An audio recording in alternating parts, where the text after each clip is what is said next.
안녕하세요. 오늘도 사연 살롱을 찾아주셔서 감사합니다. 저는 경기도 용인에 사는 40대 초반의 여성이에요.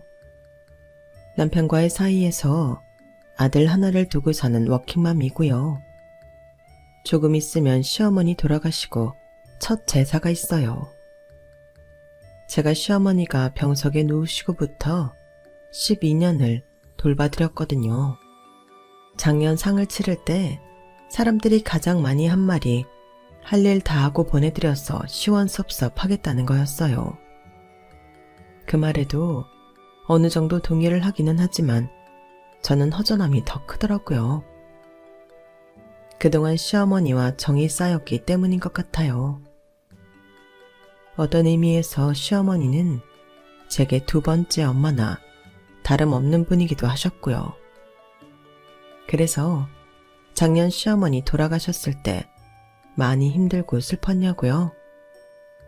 시어머니에 대한 깊은 추모는커녕 한바탕 전쟁을 치러야 했어요. 바로 10년 만에 나타난 동서와 서방님 때문이었어요.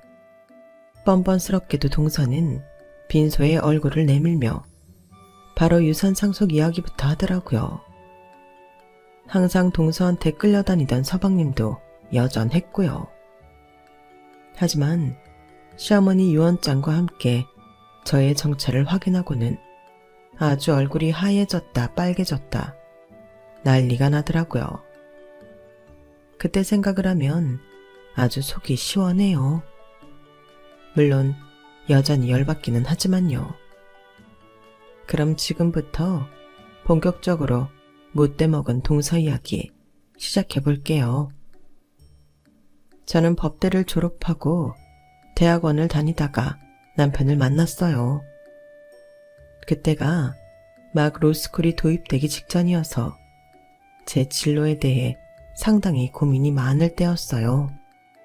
사법시험을 볼지 말지 마음도 정하지 못했을 때 대기업을 다니는 남편은 자기 힘으로 돈을 버는 생활력 강하고 능력 있는 사람으로 보였죠.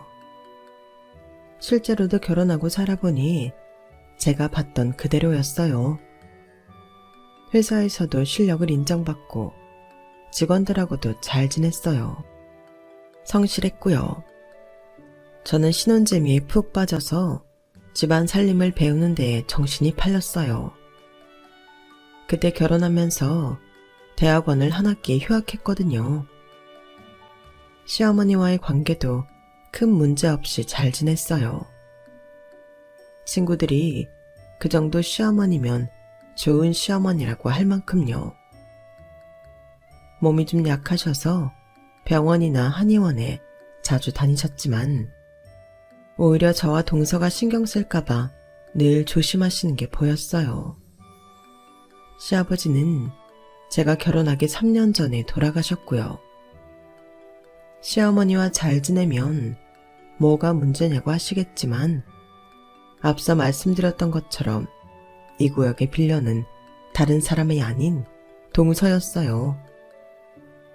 저보다도 2살 어리기도 했고 아랫동서였지만 결혼은 저희 부부보다 2년 먼저 했어요. 안 그래도 결혼 전부터 은근히 기싸움을 걸어와서 피곤했거든요. 그때마다 저는 모르는 척하거나 응해주지 않았어요. 물론 속으로는 부글부글 끓었지만요. 결혼하고 나서는 더 자기가 주도권을 쥐려고 하는 모습이 보였어요. 결혼하고 얼마 안 돼서 첫 어버이날이었을 때도 그랬어요. 저는 시어머니 선물을 따로 준비하려고 했거든요. 그런데 동서한테서 전화가 왔어요. 형님, 이번 어버이날 말이에요. 형님 결혼하고 처음 맞는 거니까 형님이 집에서 음식장만 해서 저희 다 초대하는 걸로 하세요. 동서, 나는 선물 준비하고 한정식 예약했는데 어버이날 당일은 너무 붐빌 것 같아서 이틀 당겨서 했어. 예약도 지난달에 해놨어. 그때 보니까 벌써 예약 많이 했더라. 어버이날은 꽉 찬 데도 많고. 그러자 동서는 싸늘한 목소리로 저를 혼내듯이 말하더군요. 어머, 그런 중요한 걸 혼자 마음대로 정하면 어떡해요? 누가 식당 예약하래요? 아주버님이 그랬어요? 저 결혼하고 처음 맞는 행사 때 제가 직접 장 봐다가 손수 음식 다 차렸거든요. 그러니까 형님도 그렇게 하세요. 아니, 왜 이걸 내 마음대로 못 정하는데? 식당 예약은 내가 한다고 했고 그이한테는 물어는 봤어. 나보고 알아서 하라고 하던데 동서한테 물어봐야 된다고 생각했으면 왜 말을 안 했겠어. 그리고 어머니 생신도 아니고 어버이날이잖아. 그런데 굳이 집에서 나보고 요리를 하라니. 요새 부모님 생신에도 그렇게 안 하는데 형님이 저보다 위이긴 해도 저보다 늦게 결혼하셨으니까 우리 집안에 대해 잘 모르시잖아요. 그러니까 저한테 물어봤어야죠. 아니 어떻게 결혼 막 한 며느리가 어른 대접을 밖에서 할 생각을 해요? 저는 그러지 않았거든요.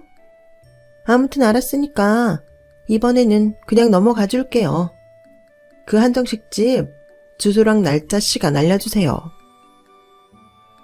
아, 그래. 넘어가 준다니 되게 고맙네. 근데 동선회는 동선회가 알아서 하는 거 아니야? 이건 어머니하고 우리 부부 식사 자리로 예약한 건데. 결혼 전에 동서가 분명히 그랬잖아. 어머니 챙기는데 동서한테 얹혀갈 생각하지 말라고. 그래서 난 우리만 만나는 걸로 했지.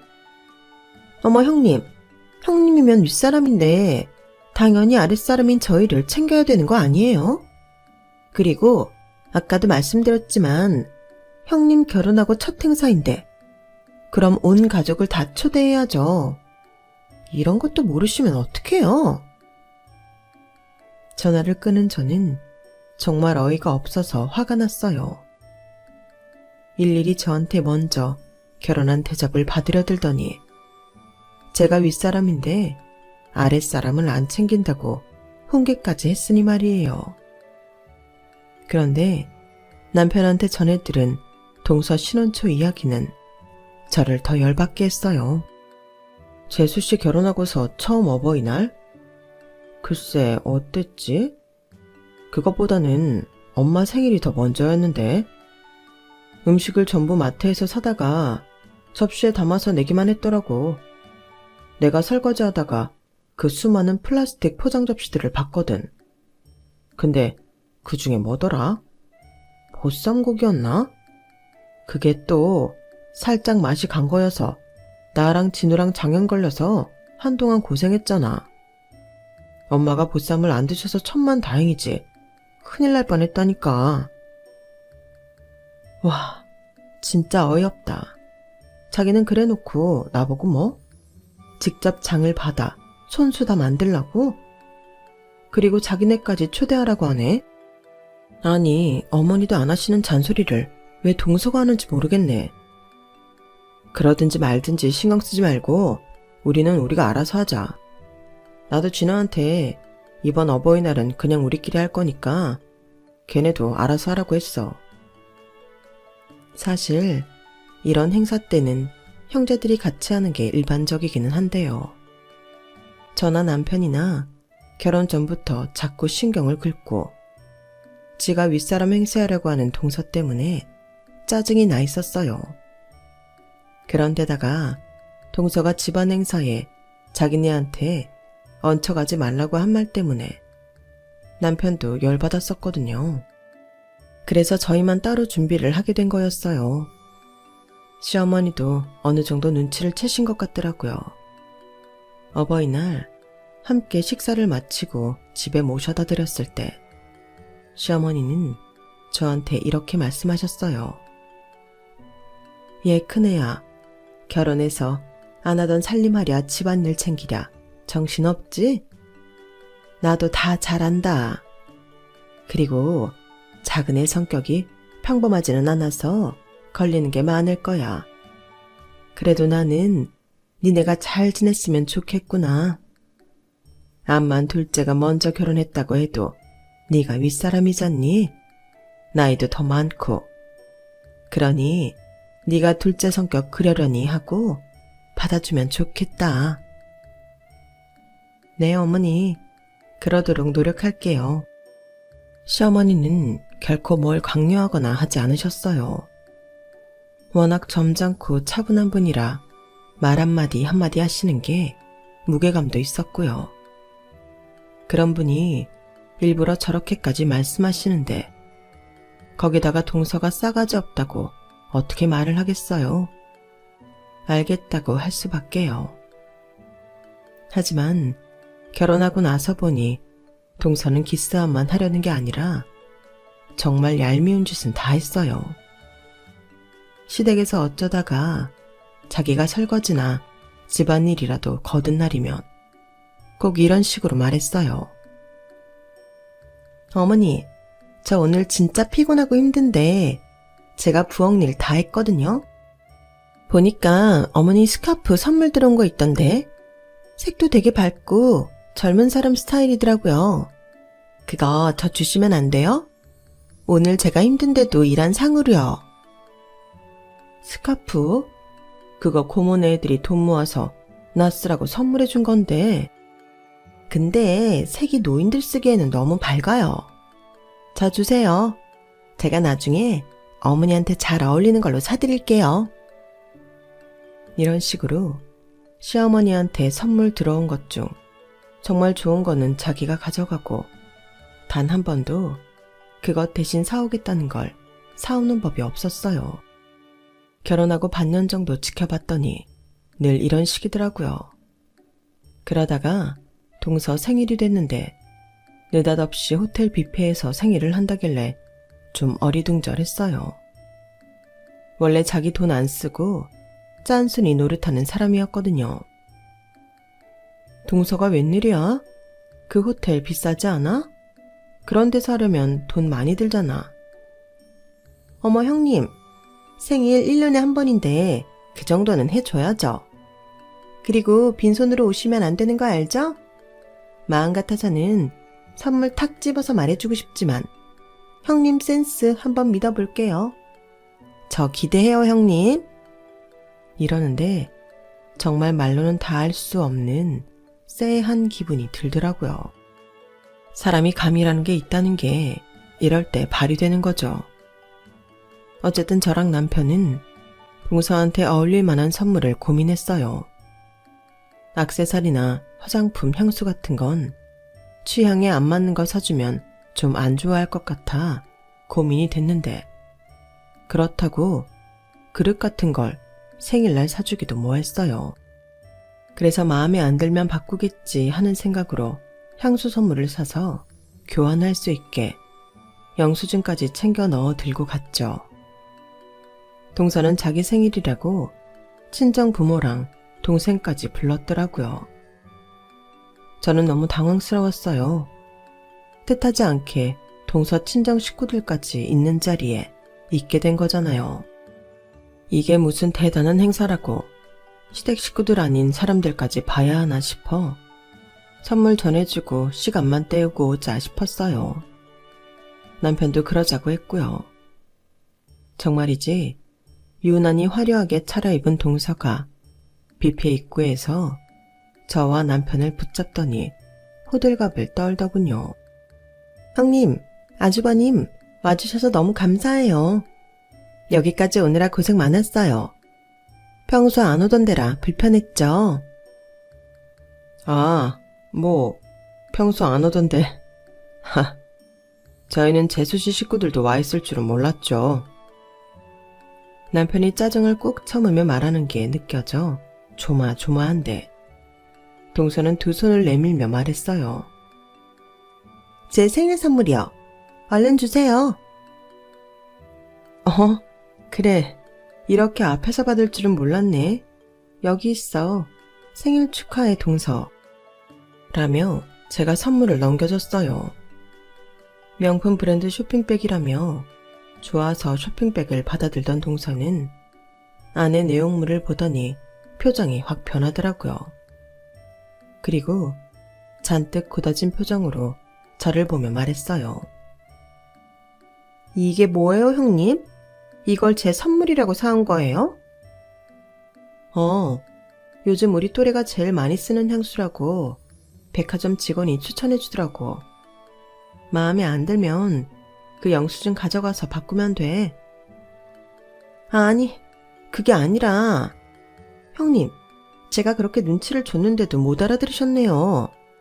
여기 뷔페가 얼마짜린데 이런 선물을 가져와요? 이건 저도 평소에 충분히 사서 쓸 수 있는 거예요. 하다못해 여기 파우치라도 사왔어야죠. 뭐? 여기 파우치가 얼만 줄이나 알고 하는 소리야? 그런 걸 생일 선물로 사달라니. 그럼 동서는 내 생일에 뭐 해줄 건데? 아니, 지금 여기서 형님 생일 얘기가 왜 나와요? 제 생일인데. 제가 이런 뷔페에 초대할 만큼 성의를 보이면 형님도 그만큼 성의를 보이셔야죠. 아주버님도 그렇고 저 정말 섭섭하네요. 재수씨, 섭섭하다고 선물 가지고 이렇게 면전에 그러는 건 좀 아니잖아요. 좋은 날인데 좀 모자라더라도 좋게 봐줄 수 없어요? 일단 저희 좀 들어갈게요. 아니, 안 돼요. 못 들어가요. 여기 뷔페가 이 향수보다 비싸다고요. 제 뷔페보다 값 낮은 선물 가져오면 못 들어가요. 요즘 물가가 비싸서 결혼식 부조금 적게 가져오면 밥 못 먹게 한다는 말이 있죠. 아마 저희 동서가 그 분야의 원조일 거예요. 아주 그 길을 개척한 사람이나 다름없죠. 저와 남편은 너무 어이가 없어서 입만 벌리고 서 있었어요. 이거 보이시죠? 제 손에 이 진주 반지요. 이거 어머니가 해주신 거예요. 이 정도는 돼야 여기 뷔페 먹을 자격 있는 거예요. 뭐? 동서, 그 반지 언젠가부터 어머니한테 달라고 떼쓰더니 결국 받아낸 거야? 그러니까 어머니도 뷔페보다 비싼 선물 안 줬으면 못 들어갔을 거라는 거야? 따지지 말고요. 어쨌든 어머니는 저한테 이렇게 성의를 보이셨잖아요. 그게 안 되니 돌아가 주셔야겠어요. 저희 친정에도 이런 선물 받았다고 말하기 창피하다고요. 남편은 그 말에 화가 나서 서방님한테 한마디 하려고 서방님을 찾았지만 서방님은 이미 자기 처가 식구들 사이에 묻혀서 어쩔 줄 모르고 있더라고요. 저희한테 신경 쓸 때가 아니었어요. 게다가 시어머니는 혼자 다른 테이블에 오두커니 앉아있는데 그냥 보기만 해도 짠하더라고요. 됐어. 우리 동서 돈으로 뷔페 안 먹을 거야. 우리 돈 내고 먹을 테니까 그렇게 하라. 마음 같아서는 그냥 확 돌아 나오고 싶었지만 혼자 계신 어머니가 안 돼서서 저와 남편은 저희 뷔페 값을 계산하고 들어가 시어머니와 함께 있었어요. 동서는 저를 자기 친정 식구한테 소개조차 시키지 않더라고요. 저는 그러거나 말거나 시어머니를 챙기며 같이 식사를 했어요. 시어머니도 동서의 그런 모습을 물끄러미 지켜보시더니 피곤하다며 먼저 가자고 일어나셨어요. 남편이 차를 뺀다고 먼저 주차장으로 내려가고 저와 시어머니가 함께 엘리베이터를 탔는데 그제서야 시어머니가 입을 여셨어요. 큰애야, 오늘 고맙다. 네가 고생이 많구나. 말 없으신 양반이 그런 말을 하는데 정말 짠하더라고요. 아무리 시어머니가 좋아도 시자라는 말이 있잖아요. 저 역시 시어머니가 좋은 분인 건 알았지만 저도 모르게 거리를 두고 좀 어려웠는데 그날만큼은 아니었어요. 시어머니가 너무 안 돼 보였어요. 안 그래도 몸이 약하고 좀 소심하셔서 남한테 싫은 소리도 못 하시는데 제가 다 마음이 아프더라고요. 아니에요, 어머니. 제가 뭘 고생을 해요. 어머니 여기까지 나오시느라 힘드셨죠? 얼른 가서 푹 쉬세요. 시어머니는 제 두 손을 꼭 맞잡고 다독여 주셨어요. 그리고 얼마 안 가 시어머니는 갑자기 쓰러지셨어요. 혼자서 외출하셨다가 길에서 쓰러졌다는데 병원에서는 가벼운 뇌졸중이 왔다고 하더라고요. 하지만 시어머니 몸이 워낙에 약하신 데다가 다른 데도 안 좋은 데가 많아 이래저래 많은 검사를 해야 했어요. 저는 응급실에서 연락을 받자마자 바로 갔고 남편도 얼마 안 있어 곧 왔어요.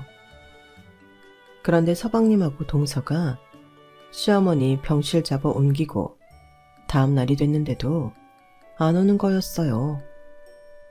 동서한테 아무리 전화를 해도 받지 않아서 문자도 여러 번 남겼거든요. 그리고 다음 날 점심이 되어서야 동서와 서방님은 태평한 모습으로 병원에 나타났어요. 남편은 회사 가고 없었고 저는 그야말로 화가 날 대로 나 있었죠. 아니 서방님, 동서, 어머니 쓰러지셨다고 얼마나 문자를 많이 남겼는데 이제 어머는 어떡해? 전화는 왜 안 받았어? 서방님도 왜 전화 안 받으셨어요? 그러자 동서가 아무렇지도 않은 표정으로 이러는 거였어요.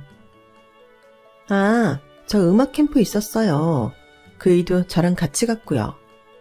어제 그 시간에는 캠프 마지막 날이라 음악회 있었거든요. 형님은 집에서 노는 사람이라 그렇지 저희 다 바쁘다고요. 네. 동서는 바이올린을 전공했고 대학하고 예술고등학교에서 학생들을 가르치는 사람이었어요. 저는 악기가 기술을 가르치는 거라고 해도 저런 인격을 가진 사람이 학생들을 가르친다니 진짜 그 애들한테 도움이 안 되겠다 싶더라고요. 서방님은 그런 동서한테 꽉 잡혀서 그저 눈치나 보고 있는데 정말 속이 터지더군요. 두 사람은 시어머니를 잠깐 보고 나오더니 또 바쁜 일이 있다며 획 가버렸어요. 진짜 동서는 너무 노골적이더라고요. 자기가 시어머니한테 받아낼 게 있을 때는 그렇게 아양을 떨고 어머니 어머니 하고는 시어머니 아프니 저렇게 자기 할 일만 챙기는 게 참 너무 전형적인 악녀다 싶었어요. 하긴 전에도 시어머니한테 자기 받아낼 거 받아내면 쌩 돌아서서 자기 볼 일만 보던 사람이기는 했죠. 그런데 이번에는 진짜 황당하더군요. 동서는 대놓고 저한테 이렇게 말했어요. 형님 백수잖아요. 저런 애들 레슨도 해야 하고 저 연습도 해야 돼요. 제가 얼마나 시간이 없는 줄 아세요?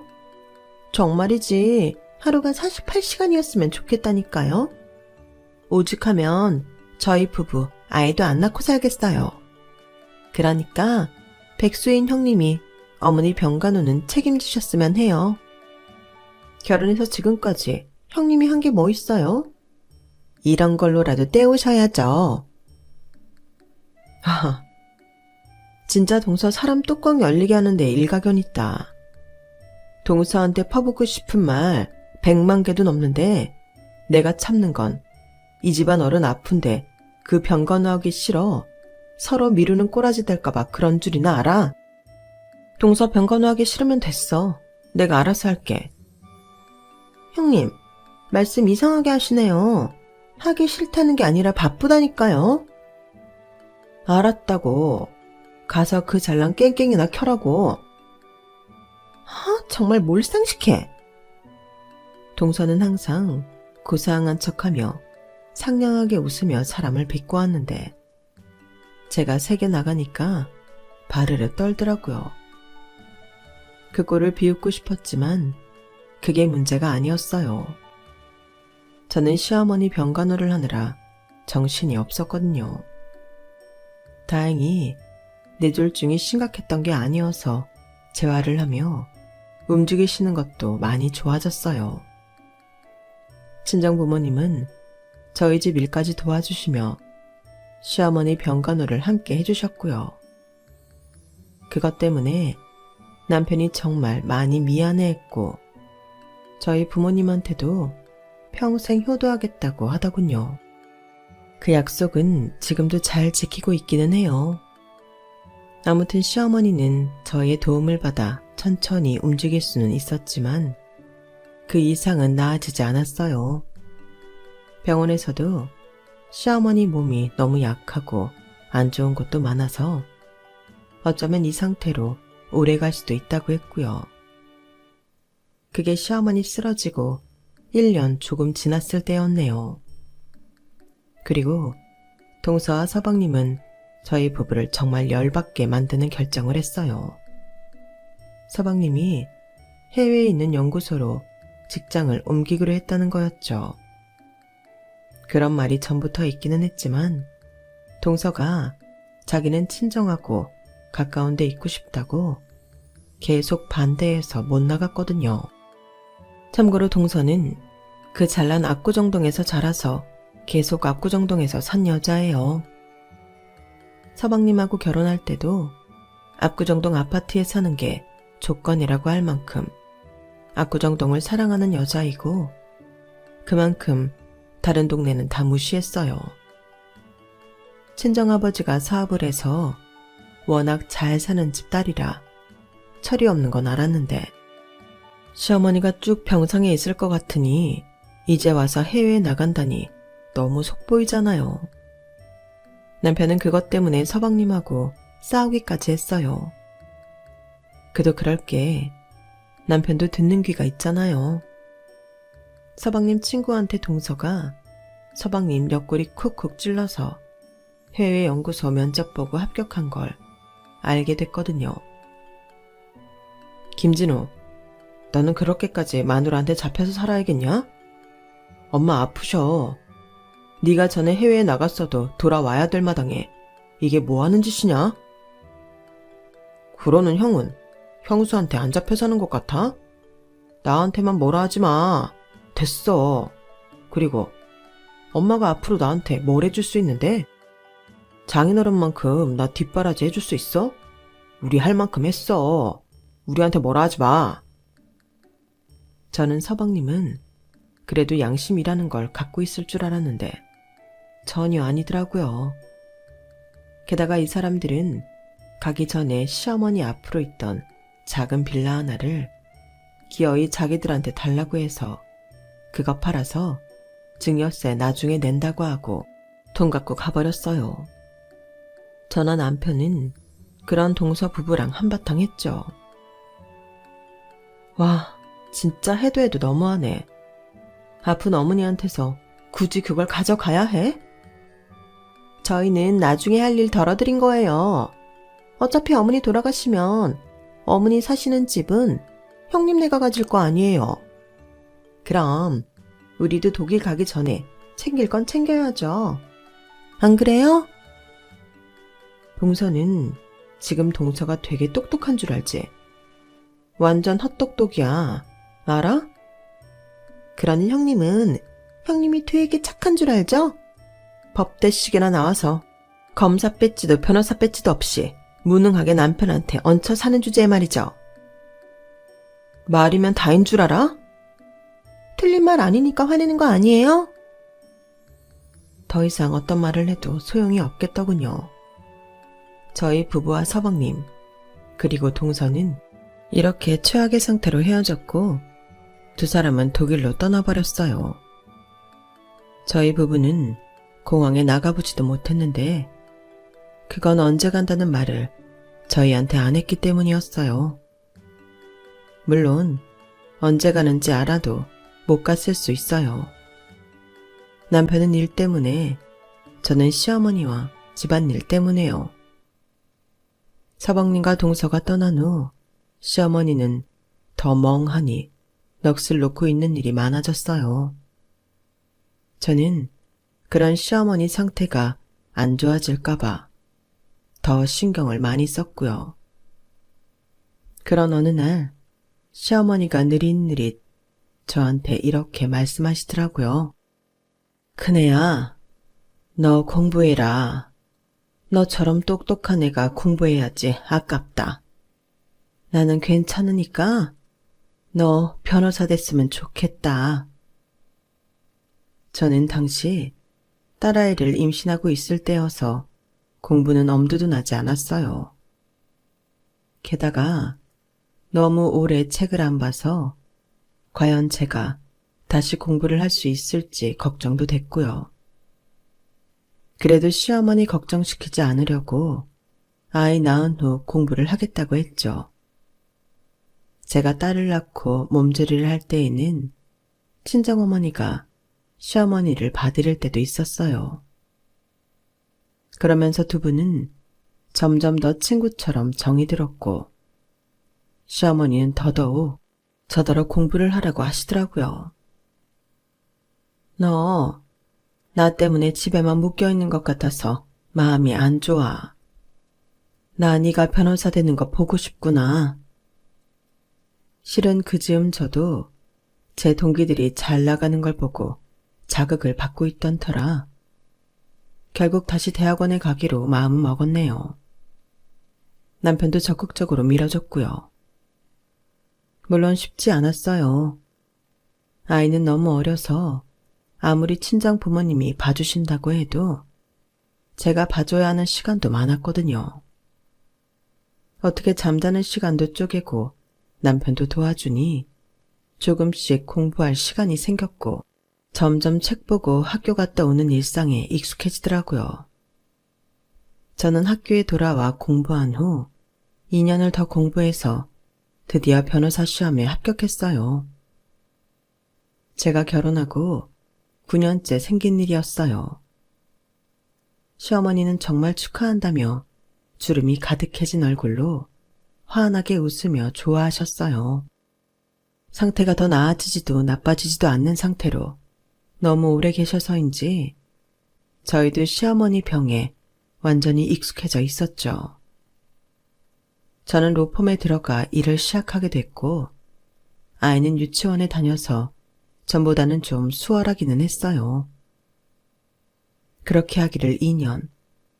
시어머니는 마지막에 림프암에 걸려서 6개월 호스를 꽂고 거기로 영양분을 섭취하며 사셨어요. 저는 다시 일을 쉬고 시어머니 옆에 있었고요. 어쩐지 예감에 이게 시어머니가 이 땅에서 하는 마지막 고생일 것 같았거든요. 그래서 이때 요양보호사나 다른 사람한테 맡기면 평생 그게 마음에 걸릴 것 같았어요. 시어머니의 마지막은 고생하신 거에 비해서는 좀 평온했어요. 제 손을 붙잡고 잔잔한 미소를 지으신 시어머니는 고맙다는 한마디를 하고 눈을 감으셨어요. 워낙 오랫동안 병석에 계셔서 돌아가셔도 눈물이 나지 않을 것 같았는데 아니더라고요. 그새 정이 많이 들었는지 그렇게 눈물이 날 수가 없었어요. 친정엄마도 그랬고요. 오죽하면 저와 친정엄마가 서로 껴안고 펑펑 울었겠어요. 오히려 친아들인 남편이 덤덤해 보일 정도였죠. 저나 엄마가 우느라 정신 못 차리는 새에 남편은 친정아빠와 함께 장례 준비를 하고 빈소를 차렸는데 안색이 헬쓱하다 못해 창백하더라고요. 여보, 힘들지? 어머니 좋은 데 가셨을 거야. 내가 뭘, 당신이 그동안 고생 많이 했지. 난 괜찮아. 아니야, 어머니랑 정들어서 그게 좀 힘들지 뭐. 시어머니가 돌아가시고 나서야 알았는데 시어머니한테는 집 말고도 현금 2억과 상가 건물 한 채가 있었어요. 상가 건물을 시어머니 친정에서 받은 거더라고요.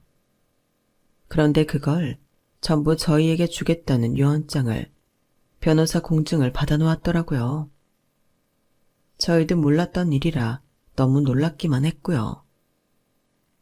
아니 어머니 말씀도 없이 이런 걸 왜 전부 우리한테. 정확히 말하자면 당신한테 해주신 거야. 당신한테 많이 고마웠나 봐. 나도 정말 고마워. 아무리 친딸이어도 당신처럼 했을까? 그런 의문이 들기도 해. 별말 다 한다. 나는 내가 후회할까봐 그런 것밖에 없어. 저희 부부는 친정 부모님과 빈소 앞에서 밤부터 새벽이 될 때까지 시어머니에 대한 추억 이야기를 했어요. 그때도 저희는 동서와 서방님한테 연락할 생각을 못하고 있었어요. 저희가 연락처를 몰랐기 때문이었어요. 두 사람은 마치 연을 끄는 사람들처럼 철저하게 저희와 연락을 하지 않았어요. 남편이 그래도 엄마 돌아가신 걸 자식이 알아야 되지 않겠느냐며 주변의 연락처를 알아본다고 했죠. 저는 며칠 동안 한 잠도 못 자서 잠깐 집에서 눈을 붙이고 조문객을 받기 위해 다시 빈소로 왔어요. 그때 정말 생각지도 못한 사람들이 저를 기다리고 있더라고요. 바로 동서와 서방님이었어요. 그동안 어떻게 살았는지는 모르겠지만 둘 다 더 살이 올라 포동포동 하더군요. 동서는 천연덕스럽게 상복까지 입고 원래 그 자리에 있었던 것처럼 슬픈 표정을 짓고서 조문객들하고 인사를 하고 있더라고요. 서방님은 식사하는 손님들 사이에 있었고요. 남편도 어이가 없다는 듯 자기 동생을 멀찌감치해서 쳐다만 보고 있었어요. 당장이라도 쫓아내고 싶었지만 시어머니는 마지막 가는 길에 두 사람을 보고 싶으셨을 것 같아서 꾹 참고 또 참았어요. 동서는 그 가식적인 목소리로 저한테 고생이 많았다는 둥 너스레를 떠는데 정말 한 대 치고 싶더라고요. 그리고 두 사람의 속내는 장례가 끝난 후에 드러났어요. 시어머니는 납골당에 시아버지 옆에 모시고 오자마자 동서가 먼저 돌변해서 이렇게 말했어요. 유산은 반반 나눠야 공평하죠. 요즘은 장남이라고 더 갖고 그러는 거 없어요. 거기에 이어 서방님까지 거들고 나서더라고요. 엄마가 몰래 감춰놨던 거 다 형수랑 형 공동명의로 준 거 아는데 그거 법으로 다 걸리는 거래. 그러니까 우리 일 복잡하게 만들지 말고 그냥 공평하게 나누자. 그래서 제가 싸늘하게 말했죠. 누가 그래요? 법으로 걸리는 거라 복잡하다고? 제 말에 신우이는 가소롭다는 듯 웃음을 터뜨리며 말했어요. 어머 형님, 지금 유언장 그거 믿고 이러는 거예요? 암만 유언장 있어도 소용없어요. 저희가 소송 걸면 꼼짝없이 반반 나눠야 되는 거라. 복잡하게 만들지 말라고 하는 거니까 하자는 대로 하시죠. 그래? 그럼 한번 해봐. 형님, 변호사 선임 비용은 있어요? 그동안 어머니 병원비로 수탁이 돈 들어갔을 텐데요. 괜히 허세 부리지 마세요. 허세는 누가 허세를 부린다고 그래? 한번 해보자니까? 그러면서 저는 변호사 배지를 내밀었어요. 그러자 동서와 서방님은 이게 뭔가 싶어 저를 이상한 사람 보듯 하더군요. 형님, 안 본 새에 허풍도 떨 줄 알게 됐네요. 그딴 배지 내밀면 누가 겁낼 줄 알고요? 이런 거 요새 인터넷에서 구하려면 얼마든지 구하잖아요. 장난감도 많고요. 그래? 그럼 동서가 직접 봐. 제가 변호사 자격증을 보여주고 변호사협회에 전화까지 걸어줬죠. 제가 변호사라는 걸 확인하자 동서 안색이 싹 변하면서 입을 쩍 벌리는데 어찌나 속이 시원하든지요. 서방님은 얼굴이 노래져서 어쩔 줄 몰라 했어요. 어디 해보자고 공증받은 유언장에 무슨 문제가 있는지. 동서나 서방님이 독일 가기 전에 시어머니한테 한 짓도 있고 말이지. 내가 산 증인이잖아. 그동안 연락 한 번 없다가 어디서 어머니 유산 있다는 소리 듣고 왔나 본데 어림없어. 동서가 동서 입으로 말했지.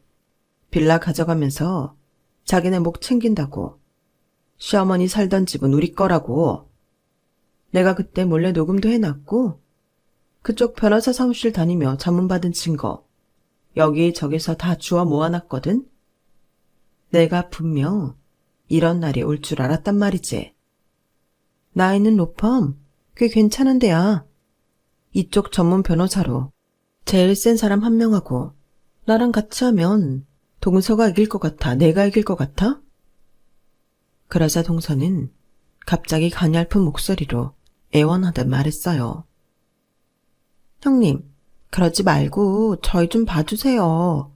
저희 빚이 있어요. 그래서 요즘 좀 어렵거든요. 형님이 조금만 너그럽게 봐주시면 안 돼요? 뭘 너그럽게 봐줘야 되는데? 내가 빚지라고 했어? 동서랑 서방님이 잘못해서 진 빚을 왜 나한테 이래? 그러자 서방님도 밖에 있는 남편한테 전화까지 해가며 사정을 하더군요. 형, 좀 들어와봐. 나랑 얘기 좀 해, 형. 응? 그래서 제가 전화기를 뺏어들고 말했어요. 이거 왜 이래요? 언제는 형 알기를 동네 강아지만도 못하게 알더니 서방님이 그 사람한테 어떻게 했는데 이제 와서 뻔뻔스럽게 이래요. 둘 다 당장 이 집에서 나가요. 내가 장례식 때까지는 돌아가신 어머니 생각해서 가만히 있었는데 더는 못 봐주니까 당장 내 앞에서 꺼지라고. 그러자 동서가 제 앞에서 싹싹 빌더라고요. 형님, 노여움 풀고 제 말 좀 들어주세요. 저희 친정아빠 사업도 망하고 기댈 데가 없어요. 저희 믿을 구석은 형님네 뿐이에요. 제발 저희 좀 받아주세요. 형수님, 형제가 있다는 게 뭐가 좋겠어요. 이럴 때 서로 도와야죠.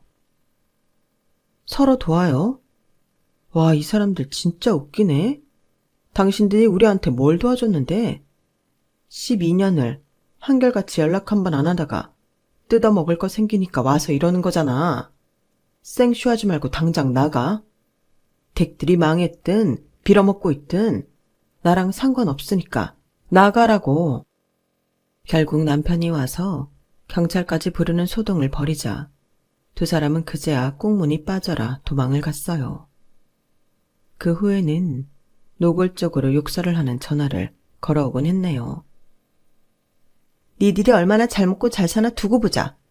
혹하기는 12년 만에 온 동생네를 이렇게 내쳐? 그러자 남편도 한마디 했어요. 이봐요 아줌마. 댁 남편하고나 잘 사세요. 친정 부모 망했어도 거기 재산은 그쪽이 다 받았다면서. 욕심에 살만 띠룩띠룩 쪄가지고는 댁들이야말로 앞으로도 독일에서 얼마나 잘 사는지 두고 봅시다. 그렇게 저희와 동서 그리고 서방님은 끝이 좋지 않았네요. 독일 연구소에서 잘린 서방님이 서울에 와서 직장을 찾는다고 했지만 남편은 도와주지 않았고요. 저도 남편도 이제 와서 동선애한테 잘해줄 생각은 없어요. 저희가 매정하다고 생각하는 분들도 계시겠지만 저희는 정말 학을 뗐거든요. 지금 두 사람은 경기도 어느 지역에 빌라를 얻어서 살고 있다고 들었어요. 서방님도 인맥으로 겨우 어디 회사에 들어갔다는데 급여가 예전보다 시원찮은 모양이더라고요. 나중에 어떨지 모르겠지만 지금은 그렇게 된 지 1년이 좀 안 됐는데 여전히 저희 부부는 두 사람과 상대하고 싶지 않아 연락 안 하고 살고 있어요. 저희도 이제야 좀 오순도순 편히 사는 것도 있고 해서요. 두 사람도 자업자득 아니겠어요? 고생 좀 하고 정신 차렸으면 좋겠네요. 저와 남편은 딸하고 함께 친정 부모님 모시면서 계속 행복하게 잘 살 거고요. 그럼 지금까지 제 이야기 들어주셔서 감사해요. 들어주신 분들 가족과 건강하고 행복하세요. 여러분, 사연 댓글에 응원과 현명한 조언 부탁드려요. 좋아요와 구독은 저에게 큰 힘이 됩니다. 오늘도 좋은 일 가득하세요.